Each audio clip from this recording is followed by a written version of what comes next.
So I'm going to go over the timeline before the raid on our wildlife center. So we are fully licensed for small mammals, which means we're fully licensed for squirrels, rats, rabbits. We don't take rabbits, but things like that. So we are, for the past year, we have been provisionally licensed for medium mammals, which means we're in training under another wildlife rehabber who's overseeing us for medium mammals. So this is your raccoons, foxes, porcupines, things like that. Bobcats and coyotes are under this, but we're not licensed for those because we're in the city. So we've been working with our sponsor, learning how to do raccoons and things like that. Well, this year, issues started happening in about April or March. I need to go look exactly when to find out. But it all started because we were called on a family of foxes. Now, we were called on these because we were told that the mom fox was hit by a car. She was observed going into the shed, underneath the shed where her and her pups were, and that she hadn't been seen in days since then. Now the babies were coming out, walking around, and the homeowners were concerned that mom had passed on and the babies needed help. So this was about 45 minutes away from our facility. And none of the wildlife rehabbers here, by the way, including the ones who ended up bothering me about this, would have taken the drive out to go deal with this. They would not have responded to this call. So we drove out there 45 minutes, and we took tools, and we had to get under this shed. So we had to take apart part of the shed. We were there for hours because I could see the babies wandering around, but I didn't want to just take them. You know, you want to see, my big concern was, where's mom and how is she? Does she need help too? And so we finally got under the shed, and I was able to see mom. Mom saw me. She took off into the field. They had another den site out there. She got out to that den site and got in that den. Now, I could see when she ran that she was injured. Her leg was injured. But she was obviously still alive, which was really good. And when I took a look around the den site, I could also see a bunch of fresh prey that was not, and the homeowner had even said that wasn't there a few hours ago, and I could tell by the way it looked that it was fresh. So Dad Fox is obviously there caring for his family, feeding mom's taking care of the babies. The babies were just the cutest. I was in touch with my sponsor because mom was still so mobile, and she took off down, we were out in Peyton, out of East. She took off across their pasture in this field to her other den site and went underground. I was not going to get her. So I talked to our sponsor, and we decided that, okay, let's keep an eye on this situation, keep an eye on mom, the babies, see if they're doing okay, and just leave them be. And if mom gets worse, then we could talk about maybe bringing her in for rehab and getting further care. But in the meantime, we were like, let's just leave this. So we made a post on our social media about going out to deal with the fox call before we had decided what we were doing. It was just about, hey, we're going out on fox call, and we just posted about it. Well, another licensed rehabber, who, by the way, was not our sponsor and denied sponsoring us, Sarah Heckthorn, she's a licensed wildlife rehabber. She's been a licensed wildlife rehabber in Colorado for decades, probably about 30 years. And she texted me and said, you don't have the setup, the caging, the training for foxes, so transfer them to me. So we're in the process to get fully licensed for foxes. At this point, we're in the provisional phase where we're learning. And so I immediately messaged our sponsor, and I told her what Sarah had said to me. And she also went and said this on our Facebook page, which is slanderous in my opinion, because it's not true. And I reached out to our sponsor, and I said, hey, this is what Sarah has said. What do you think? Do you want us to transfer the foxes? Are there any changes you want me to make? Are there any upgrades on our cage? Anything that I could do to make you more comfortable? And our sponsor was like, no, I don't want you to transfer. That's against the whole point of learning. How would you learn to care for these animals if you're just going to transfer them all the time? What's the point of that? So anyway, we basically just told her that we don't even have these baby foxes. They were left with the mom. The mom was still alive. She didn't actually pass away. And they're fine. We're just keeping an eye on the situation. Well, Sarah got it in her head that we were just lying and that we actually did have these foxes. And so she went on this massive harassment campaign. Sarah got her provisional Bill Main, who's another wildlife rehabber in Colorado Springs, to call my sponsor, Deborah, multiple different times. She also enlisted other rehabbers across the state. By the way, none of these rehabbers have been to my facility. They've never seen our caging. None of that. Some of these rehabbers calling my sponsor were like 6 hours away and have never even talked to me, but they had pages of emails about how horrible I am to write to her. And during all this, I mean, Bill was calling my sponsor multiple times, just trashing me, telling her how terrible I am. These other rehabbers are telling her how terrible I am, making up stuff, saying I'm in random lawsuits, that I'm an animal hoarder, just the most horrible things that you could pretty much think possible. They went on a slander campaign, essentially, to my wildlife sponsor, trying to get her to drop me. And if she dropped me, I would have to give up my medium mammal license, and I would have to give up all the medium mammals I had, which was the raccoons, and then I had baby foxes.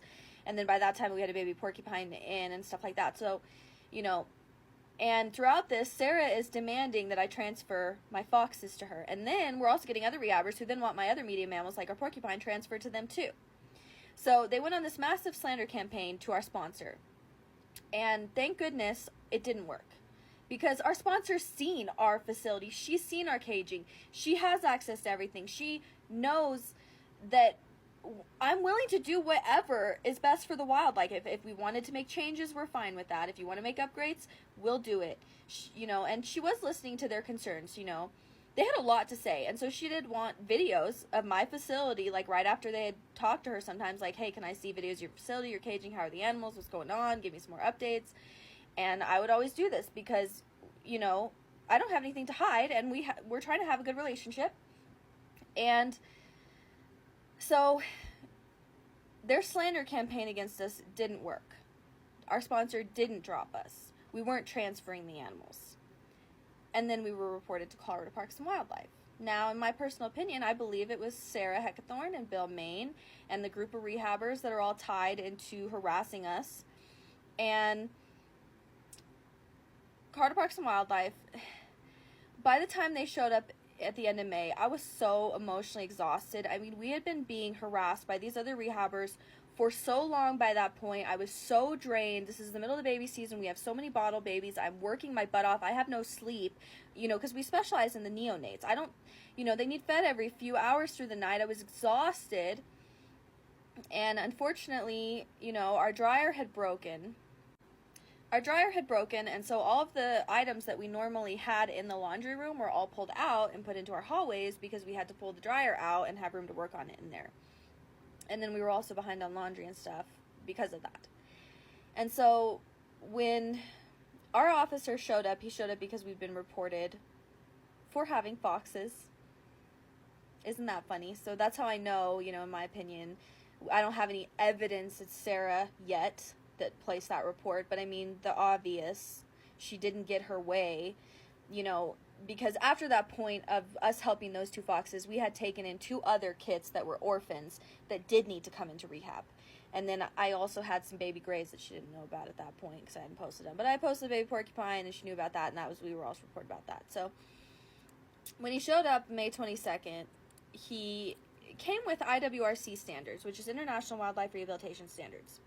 So Colorado, we have our own standards, which is Chapter 14 regulations.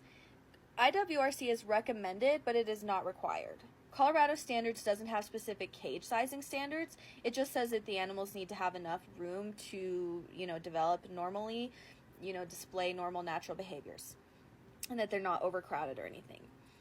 But he came with IWRC, which I found odd because we've been open for 7 years, you know, and they've never required IWRC, never came at us with those standards before.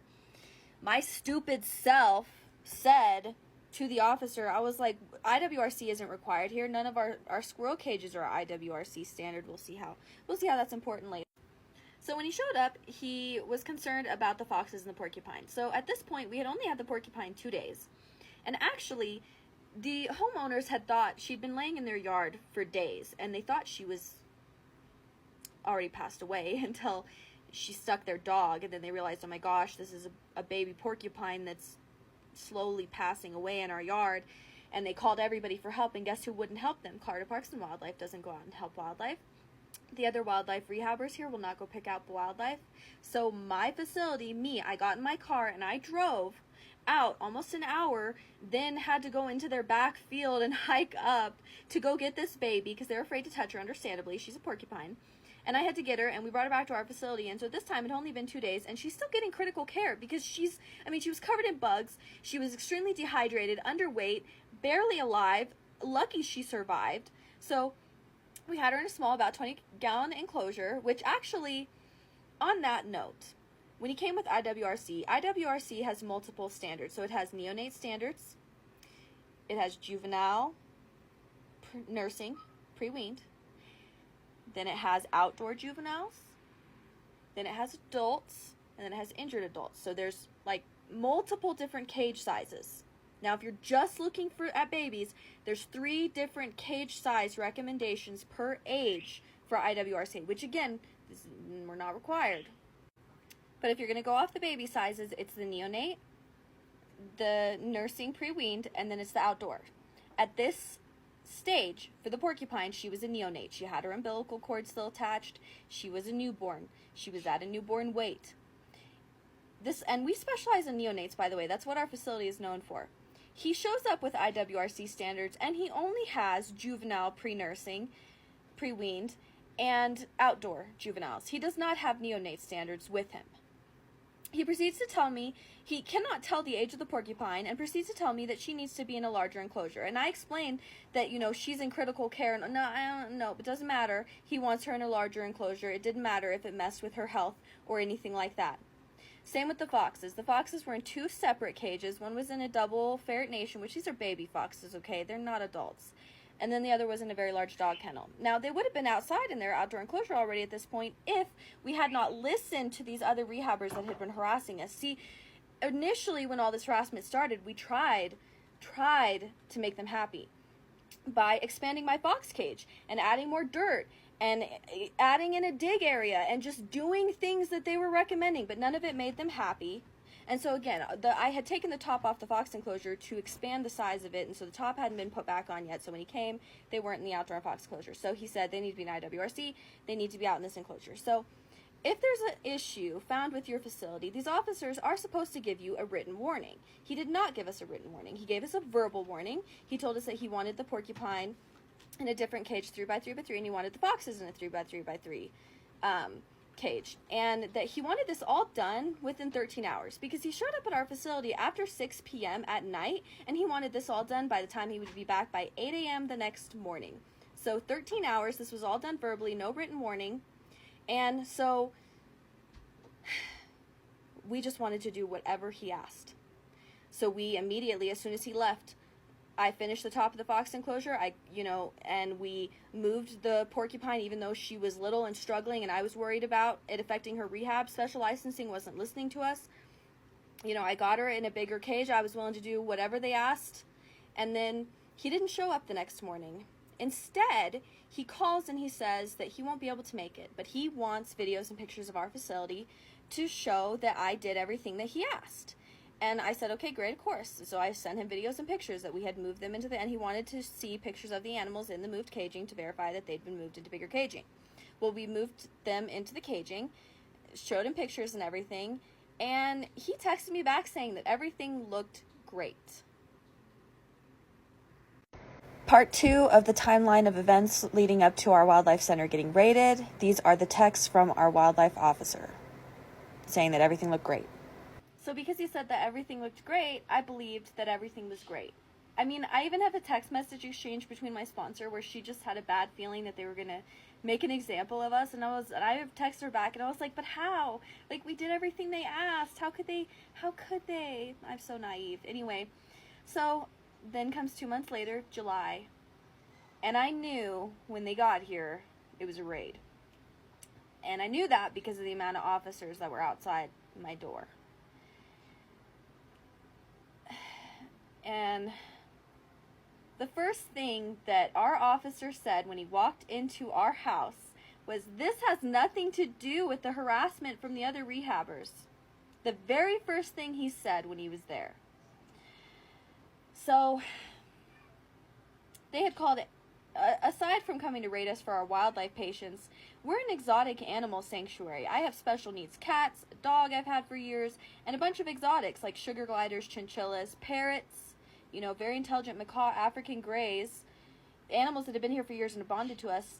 So not only did they come to raid our wildlife facility, but they called animal control and reported us to animal control for animal cruelty against my exotic and domestic animals.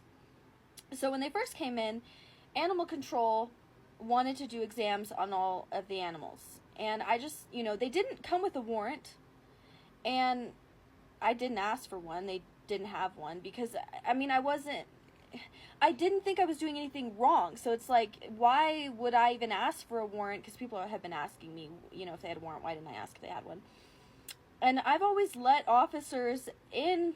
That's just part of being licensed. You have to let them in.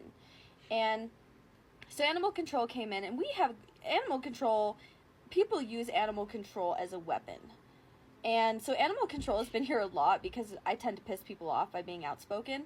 And so then people will call animal control on me, and then animal control is out. One time we had animal control coming like every other day. And by the way, every single animal control inspection we have always passed. So we've always welcomed animal control in. So CPW came in, and they came in with animal control. And so we went downstairs, which is not a wildlife area. CPW does not have jurisdiction over domestics or exotics. So we went downstairs. There's no wildlife down there. You don't have to go through there to get to a wildlife area, but 4 CPW officers followed animal control down there during his investigation. And this is our house. We're run out of our house. We're a small home-based facility. So we were all, and I was with animal control. So me, animal control, and 4 officers, we're all crowded down there like sardines. He couldn't even move without touching the other officers. Why are they on him like that when they scheduled this investigation against us? Like, were they trying to impede it in a negative way? Yes, I believe so.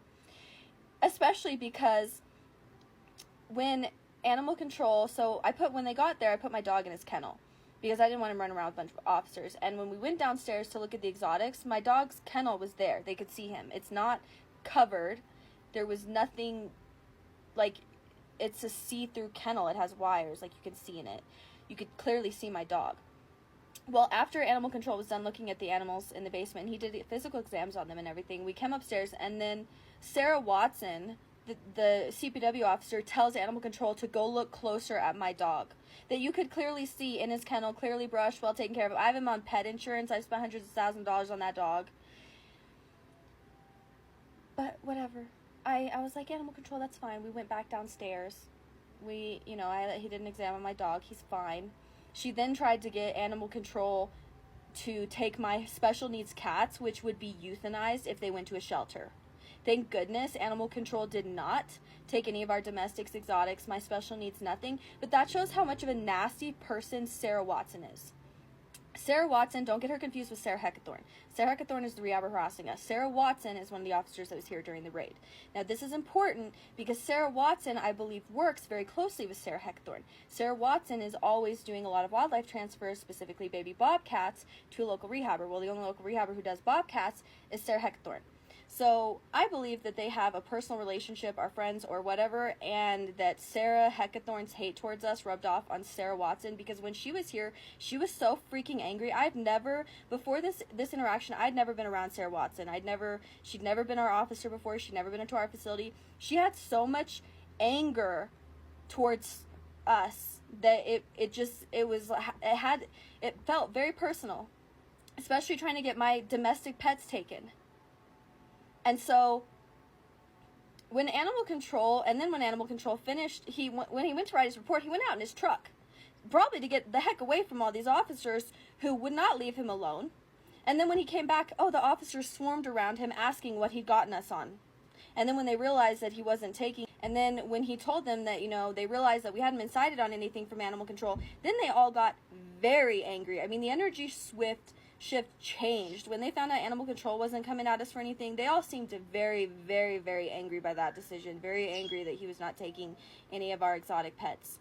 And, to me, I fully believe that they were not here for any kind of true benefit of wildlife or animals. I believe that they were here to personally hurt me and punish me because they're tired of me being outspoken, and that I would not give Sarah the foxes she demanded. Because the first thing they took was the foxes, and they left half the patients here, by the way. You would think a raid that they would take all of the wildlife patients, right? Because if it's a raid, it's bad enough to take everything, right? Nope, they left half the patients here. The squirrels, they left here. Pretty much almost all the squirrels they left here. Which I just think is funny, because none of the rehabbers who were harassing us ever wanted us to get licensed for medium mammals. And they had all created this club and joined together to make it so we could not get licensed or expand our license. And then our sponsor, Deborah, started licensing us for medium mammals, and this like crashed their whole idea of us never expanding. And then when CPW left and they took our foxes and our porcupine and our raccoons, and I'm left here with the squirrels, all I could just think was they just did this specifically to say, like, this is what you get. This is what you get for doing more than squirrels, for doing what the other rehabbers didn't want me to do. I really believe that's why they did that. And so yeah, so they left half the patients here, as they took half of them. Now, they took baby raccoons, baby foxes, baby porcupines, and a couple baby squirrels. Now, it's been months since they raided our facility. They will not tell us what they did with these animals. Now, a lot of people are saying that the animals are dead. Now, this is unlikely for most of them. Now, I want to say this because none of my wildlife patients were habituated. None of them bit or scratched any of the officers. None of them were handled without gloves. None of them were around species they weren't supposed to be. So there's no reason for them to euthanize for rabies testing or anything like that. Now, what I personally believe happened, I don't have any proof of this yet, but what I personally believe happened is I believe they took my foxes and my porcupine and they transferred them to Sarah, who wanted the foxes, and they gave my porcupine to a different rehab center. And then my baby raccoons, I believe, were collateral damage, and I believe they released them all when they were very, they were bottle babies, so it would be a very slow, horrible death. That's what I believe happened, is that they released the raccoons to their death. I think it's unlikely that any of them were euthanized, though I could see that as being a possibility. I just think it's unlikely. But the fact that it's been months, they won't tell us. Per CPW's own regulation, they are supposed to let our sponsor know about all of these issues, and they didn't. So this is part 3 to the timeline before the raid on our licensed wildlife center. So now let's go back to May. So May 22nd is when my officer came to inspect us because of that complaint. Now, after he left, I immediately messaged our sponsor to let her know what was happening, what he wanted done with the porcupine and the fox cages. So, because we have to be in constant contact with her about everything. She called our DWM. So if they have issues, they're also supposed to directly contact the sponsor and let her know what's going on, what issues they are, and that they need resolved in a timeline and all this kind of stuff. They did not do this. They basically just foregoed giving us a written warning. And my sponsor called our DWM on May 22nd, after he left here, after we told her what happened. She left a voicemail. He never called her back. To this day, he has never been in touch with our sponsor. Per their regulations, he was supposed to be. So, and he also told us that the caging and everything with the questions about, okay, IWRC, our caging we've had for years, needed to go to Eric, which is special licensing. So our sponsor and me, so by the way, at this point, I go ahead and I write a formal email to Eric Slater, who's head of special licensing, to express the harassment that's going on, but through the rehabbers. I told him everything about, Sarah Heckathorn, everything going on. Our sponsor also wrote a formal email to Eric about the harassment, the issues, wanting to know. And in her letter, I have her email, she was expressing, we're willing to do anything that you guys want. We just want to make sure that everything's okay. And Eric, she sent him 2 emails he never responded to. I sent an email he never responded to. About a week or so after Philip had been here and said everything looks great, our sponsor was finally able to get a hold of Eric on the phone. And he assured her that we've been licensed for 7 years. We have a great reputation with the state, that everything was fine, and that we were in good standing. Our sponsor was told in June that we were in good standing. And then in July, they came and raided our wildlife center.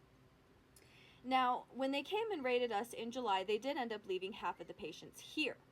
And he told me that I had about a week to release the ones that he left here that were older, which I find interesting because they cited us for our caging not providing sufficient space for normal development. And they basically cited every single one of our cages, all the cages that they've approved every single year for 7 years, the cages they approved last year. They cited us on all of them. Now, they said that these cages were too small, did not provide sufficient space for normal development, but they left over 20 animals here, baby squirrels, that were now adults, that had been raised here by me since they were pinkies and been growing up in our cages, and they agreed with us that they were ready for release. So how is it that they grew up in my caging that doesn't provide sufficient space, but you as officers agree with us that they're ready for release? if they grew up in caging that was too small, wouldn't they be stunted, abnormally developed? Wouldn't they not be able to climb well? Wouldn't they not be ready for release? Like, that absolutely makes no sense. And on top of them citing us for all the cages, they did not bring a single measuring tape. They did not measure a single cage. And so even though we were told in June that we were in good standing and that, you know, our caging was fine, I made sure that the animals, he only mentioned the porcupine and the foxes in May to us.